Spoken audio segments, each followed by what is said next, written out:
এখন আমার কবুতরকে খাবার দিব। ওই যে আমার খাবার দেওয়ার বস্তা, এখানে আমি ধান দেই এবং মিক্সার দেই। ওই ওই এই এটাতে আসলো, শেষ হয়ে গেছে মিক্সারটা। আর এখানে আমাকে দেখে ডাকাডাকি করতেছে। আপনারা বলে কমেন্টে বলবেন এই কবুতরটার নাম কি। দেখুন আমি এখন খাবার দিব। আমার সবচেয়ে যে দামি জোড়াটা আছে, কবুতর জোড়াটা, সেই জোড়াটা আপনাদের আমি দেখাতে চেষ্টা করবো। এই দেখুন এই চলে আসছে। আমি এখন খাবার দেব কবুতরকে। ওই গাছে আছে কয়েকটা, দেখা যাচ্ছে না। খাবার দিবেন আমি একবেলা। আয় আয় আয়, এই দেখুন চলে আসছে। এই যে ওই যে আর এক জোড়া কবুতর নামবে। ওই যে দেখা যায়, ওই যে দেখা যায়, ওই যে ওই যে ওই যে এই নামছে, এই দেখুন নামতে, এই দেখুন খাইতেছে।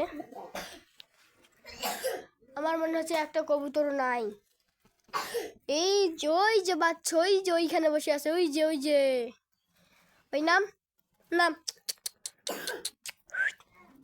আমি যে জোড়াটার কথা বলতেছিলাম, আমার যে বড় জোড়াটা, মানে দামি জোড়াটা, ওই যে ঘিয়া সুন্নি, ওই যে ঘিয়া সুন্নির জোড়াটা, এই জোড়াটা আমার খুব প্রিয় এবং এই জোড়াটা আমার দামি।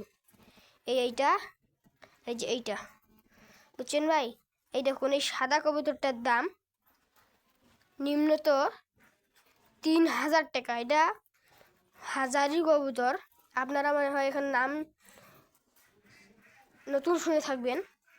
ওই দেখুন পোকা ধরছে, যেই কবুতরগুলো ওই ধরনের পোকা ধরে, ওই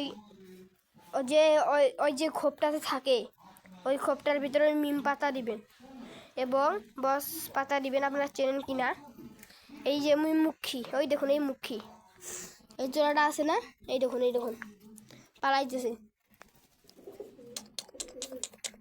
এই সবাই চলে গেল ভাই। এই দেখুন ঘর দূর আছে। ইয়ে ভাই, এমনি হলে তো আমার হাতে আসি, এখন কেন আসিস না? এই দেখুন এই যে এই জোড়াটা, এইটা এই সাদা কবুতরটা জোড়া, এই পরে যে কবুতরটা খাচ্ছে এর একটু সমস্যা হয়েছে। আর এই বাচ্চা মনে হয় ডিম দিবে, বুঝছেন? এই ডিমটা ইনশাআল্লাহ